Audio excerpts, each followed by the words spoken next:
Very special good morning to all of you. स्वागत है आपका हमारे चैनल तिरपली ऑनलाइन क्लासेज में। मैं लेकर आया हूं आपके लिए यूपी पॉलिटेक्निक एंट्रेंस एग्जाम 2020 के लिए प्रैक्टिस सेट का पार्ट 3। ठीक है, तो अभी तक आपने पार्ट 1 और पार्ट 2 नहीं देखा है तो डिस्क्रिप्शन में लिंक दिया है, वहां से आप जाकर पार्ट 1 और पार्ट 2 को देख सकते हैं। तो आइए शुरू करते हैं। आज का पहला प्रश्न क्या दिया है, तो पहला आपका प्रश्न दिया है, आपका वो ये दिया है, भार के अनुसार जल में हाइड्रोजन व ऑक्सीजन का अनुपात है। तो ऑप्शन ए दे रहा है 2:1 और बी दे रहा है 1:6 और सी दे रहा है 1:8 और डी दे रहा है 8:1। तो आपका जो भार के अनुसार हाइड्रोजन और जल का जो अनुपात होता है, जल में हाइड्रोजन और ऑक्सीजन का जो आपका अनुपात होता है वो होता है आपका क्या, 1:8। इसमें ऑप्शन नंबर सी करेक्ट हो जाएगा। यहीं पे आपसे एक और क्वेश्चन पूछ लेता है, क्या जल में हाइड्रोजन व ऑक्सीजन का अनुपात आयतन के अनुसार होता है। तो आयतन के अनुसार आपका क्या होता है, तो आयतन के अनुसार आपका 8:1 होता है। ठीक है, 8:1 होता है। अगर जे भार के अनुसार पूछता तो वही हो जाता है आपका क्या, 1:8। ठीक है, तो आप लोग इसको याद रखिएगा। ठीक है, अगला प्रश्न आपका जो दिया है सेकेंड नंबर, वो दिया है आपका क्या, जल में थोड़ा सा अम्ल मिलाकर उसका वैद्युत अपघटन करने पर धनोद पर मुक्त गैस का नाम है। ऑप्शन ए दे रहा है क्या, oxygen, B nitrogen, C hydrogen और डी अमोनिया। तो जो आपका जल में थोड़ा सा अगर जो अम्ल मिला देंगे तो उसका वैद्युत अपघटन कराएंगे तो धनोद पर क्या मुक्त गैस उत्पन्न होगा, तो वो हो जाएगा आपका क्या, ऑक्सीजन। इसमें ऑप्शन नंबर 1 करेक्ट हो जाएगा। ठीक है, अगला प्रश्न आपका दिया है, वो दिया है शुद्ध जल का पीएच मान है। ठीक है, ऑप्शन ए 7:4, बी 7 और सी दे रहा है 6.2 और डी दे रहा है 14। तो जो शुद्ध जल का पीएच मान होता है वो आपका कितना होता है, तो शुद्ध जल का पीएच मान आपका 7 होता है। ठीक है, ऐसे आप लोग याद रख सकते हैं क्या, कि हम हफ्ते में 7 दिन होते हैं तो 7 हो जाएगा और 7 दिन हमें जल की आवश्यकता होती है। ठीक है, तो इसमें हो जाएगा 7। ठीक है, अगला प्रश्न आपका दिया है, वो दिया है क्या, कैलगन। क्या कैलगन व्यावसायिक नाम है। ऑप्शन ए सोडियम हेक्सामेटाफॉस्फेट का, बी सोडियम एल्युमिनियम सिलिकेट का और सी धावन सोडा आयन विनिमय रेजिन का और डी उपरोक्त में से कोई नहीं। तो जो कैलगन का व्यावसायिक नाम होता है वो आपका क्या होता है, सोडियम हेक्सामेटाफॉस्फेट का। ठीक है, तो इसमें ये आपका करेक्ट हो जाएगा। पांचवा आपका जो प्रश्न दिया है वो दिया है आपका क्या, कठोर जल के नमूने में MgSO4 = 0.012 ग्राम प्रति लीटर तथा CaHCO3 का होल ट्वाइस = 0.081 ग्राम प्रति लीटर है, जल की कठोरता होगी। क्या पूछ रहा है हम लोग से, जल की कठोरता होगी। तो इसको क्या करेंगे, सबसे पहले हम लिखेंगे क्या, 120 ग्राम MgSO4 = लगभग कितना हो जाएगा आपका, वो हो जाएगा 100 ग्राम और CaCO3 तो हो जाएगा आपका 0.012 ग्राम प्रति लीटर। MgSO4 = क्या हो जाएगा, वो हो जाएगा आपका 100/120 इंटू 0.01/1000 हो जाएगा। ठीक है, इसको जब काट कूट करेंगे तो कितना हो जाएगा, ये जो आएगा आपका 0.001 ग्राम प्रति लीटर हो जाएगा आपका। ठीक है, अब पुनः हम क्या करेंगे, पुनः करेंगे हम लोग 0.081 ग्राम प्रति लीटर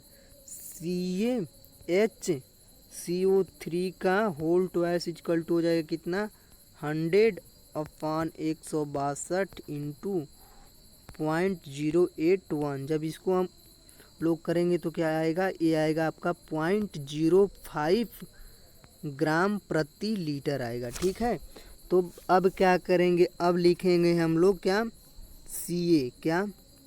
CaCO3 की कुल मात्रा क्या हो जाएगा। तो आपका कितना आया था, आपका जो MgSO4 आया था वो आया था आपका 0.01 और प्लस जो आपका CaHCO3 का होल ट्वाइस आया था वो आया था आपका कितना 0.05। अब दोनों को जोड़ देंगे तो कितना हो जाएगा 0.06 ग्राम प्रति लीटर हो जाएगा।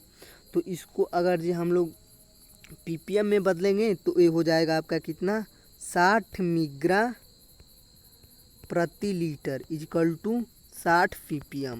ठीक है, इजकल टू कितना हो जाएगा आपका 6 डिग्री हो जाएगा। क्या जो आपका 100 ग्राम मिग्रा CaCO3 प्रति लीटर इजकल टू क्या होता है, वो होता है आपका 1 डिग्री। तो इसमें जो आपका राइट आंसर होगा वो हो जाएगा आपका 6 डिग्री। तो अगर आपसे एक और क्वेश्चन पूछ लिया जाता है आपका क्या 10 ppm, क्या 10 ppm इक्वल टू कितना होता है 1 डिग्री होता है। जो 10 ppm होता है वो 1 डिग्री के बराबर होता है। ppm का मतलब क्या होता है, तो ppm होता है पार्ट्स ऑफ मिलियन। क्या पार्ट्स ऑफ मिलियन होता है, सॉरी पार्ट्स पर मिलियन होता है, पार्ट्स पर मिलियन होता है। अगला प्रश्न आपका दिया है वो दिया जहाँ यहाँ पे देख सकते हैं मैंने सॉल्व कर दिया इसको। क्या क्या करेंगे, सबसे पहले लिखेंगे 120 ग्राम MgSO4 इक्वल टू लगभग हो जाएगा 100 ग्राम CO3 इक्वल क्या हो जाएगा 0.012 ग्राम प्रति लीटर। MgSO4 इक्वल टू हो जाएगा 100/120 इंटू 0.012/1000 हो जाएगा। जब इसको काटेंगे तो कितना आएगा आपका 0.001 ग्राम प्रति लीटर हो जाएगा।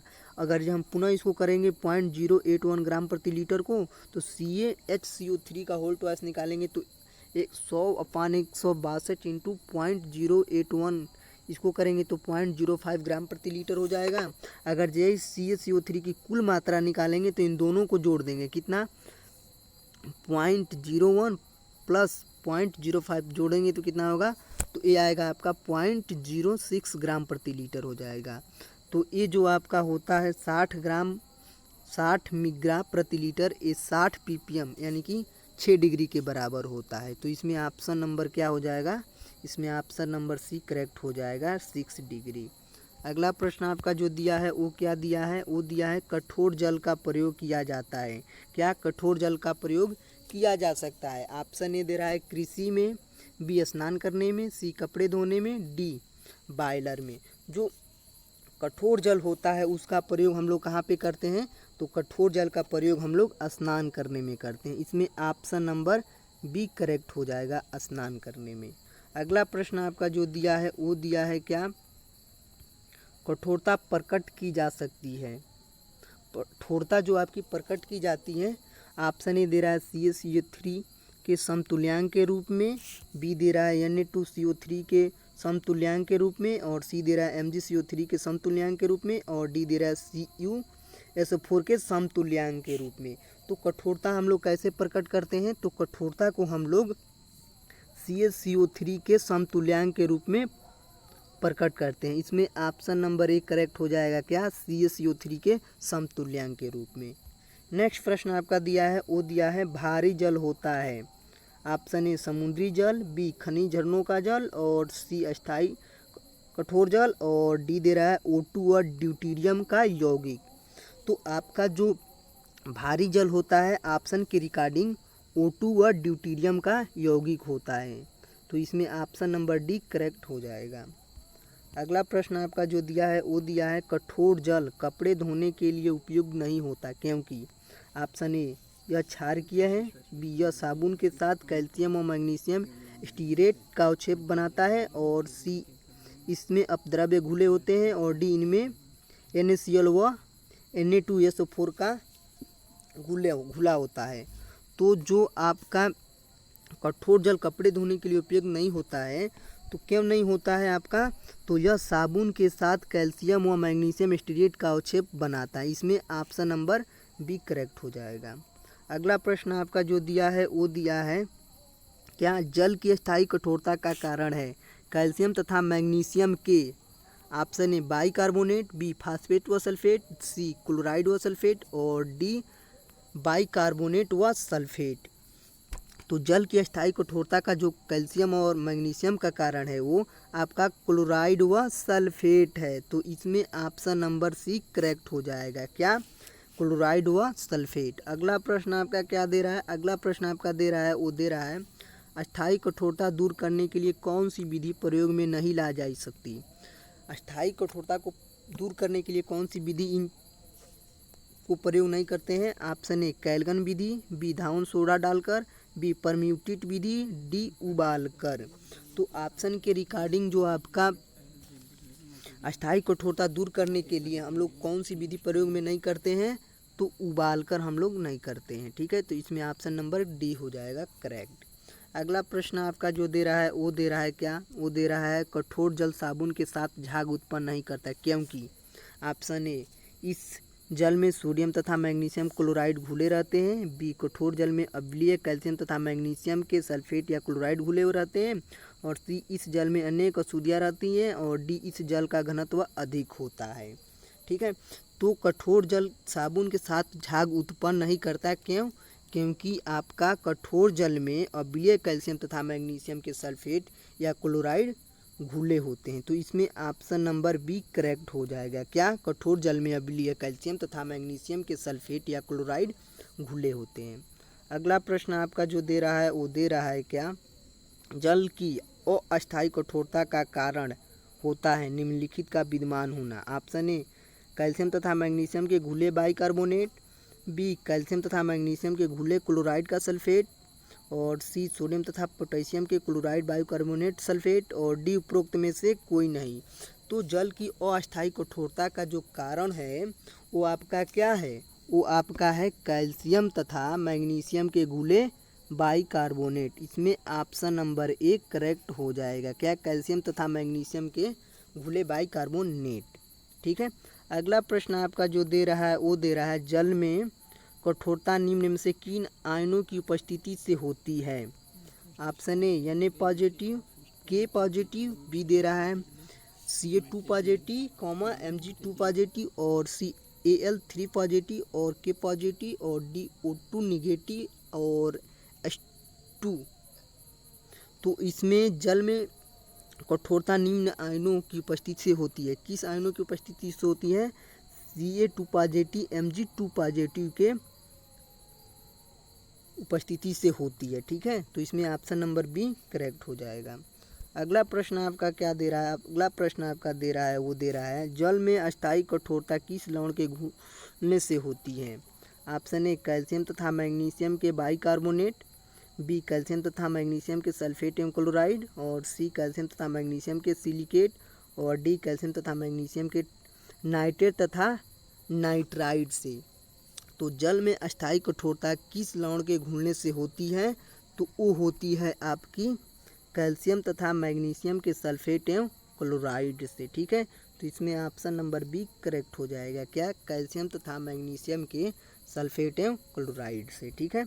अगला प्रश्न आपका जो दिया है वो दिया है जिन लवणों, क्या? जिन लवणों के कारण जल में अस्थायी कठोरता होती है वे हैं। ऑप्शन ए कैल्शियम तथा मैग्नीशियम के क्लोराइड, बी कैल्शियम तथा मैग्नीशियम के सल्फेट, और सी कैल्शियम तथा मैग्नीशियम के बाइकार्बोनेट, और डी दे रहा है कैल्शियम तथा मैग्नीशियम के कार्बोनेट। तो आपका जिन लवणों के कारण जल में अस्थायी कठोरता होती है वे क्या है? वो हैं आपके कैल्शियम तथा मैग्नीशियम के बाइकार्बोनेट, यानी कि ऑप्शन नंबर इसमें सी करेक्ट हो जाएगा, क्या? कैल्शियम तथा मैग्नीशियम के बाइकार्बोनेट। अगला प्रश्न आपका दे रहा है नगर में पीने के जल को शुद्ध करने के लिए कौन सा कीटनाशक पदार्थ प्रयोग किया जाता है? Option A sodium chloride, B विरंजक चूर्ण अथवा क्लोरीन जल, और सी कैल्शियम और मैग्नीशियम सल्फेट, और डी KMnO4। तो नगर के पीने के जल को शुद्ध करने के लिए कीटनाशक जल यानी कौन से कीटनाशक पदार्थ का प्रयोग किया जाता है? तो आपका विरंजक चूर्ण अथवा क्लोरीन जल प्रयोग किया जाता है। इसमें ऑप्शन नंबर बी करेक्ट हो जाएगा, ठीक है। अगला प्रश्न आपका दिया है वो दिया है जल में अणु H single bond O single bond H बंधन होता है 104 डिग्री 3 मिनट, और 120 डिग्री, और सी 180 डिग्री, और डी दे रहा है 109 डिग्री 28 मिनट। तो जल में आपका जल के अणु में हाइड्रोजन यानी जल के अणु में H single bond O single bond H बंधन जो होता है वो आपका क्या होता है, वो होता है आपका 104 डिग्री 3 मिनट, यानी कि ऑप्शन नंबर 1 करेक्ट हो जाएगा। अगला प्रश्न आपका दिया है, वो दिया निम्न में से कौन सा विद्युत का अच्छा चालक है। ऑप्शन ए समुद्र का जल, बी वर्षा का जल, सी साधारण जल और डी आश्रित जल। तो विद्युत का जो सबसे अच्छा जो चालक होता है वो कौन सा होता है, समुद्र का जल। ठीक है, ऑप्शन नंबर ए इसमें करेक्ट हो जाएगा। जो समुद्र का जल होता है वो विद्युत का सबसे अच्छा चालक होता है। ठीक है, ऑप्शन नंबर ए इसमें करेक्ट हो जाएगा। आज का लास्ट प्रश्न दिया है, वो दिया है क्या, शुद्ध जल का पीएच मान है। ऑप्शन ए 1.7, बी 7 और सी 6.2 और डी 14। तो शुद्ध जल का पीएच मान क्या होता है, तो शुद्ध जल का पीएच मान जो होता है वो आपका होता है 7। इसको कैसे याद रखेंगे, क्योंकि हफ्ते में 7 दिन होते हैं और 7 दिन हमें जल पीना पड़ता है, तो ऐसे हो जाएगा शुद्ध जल का पीएच मान 7। ठीक है।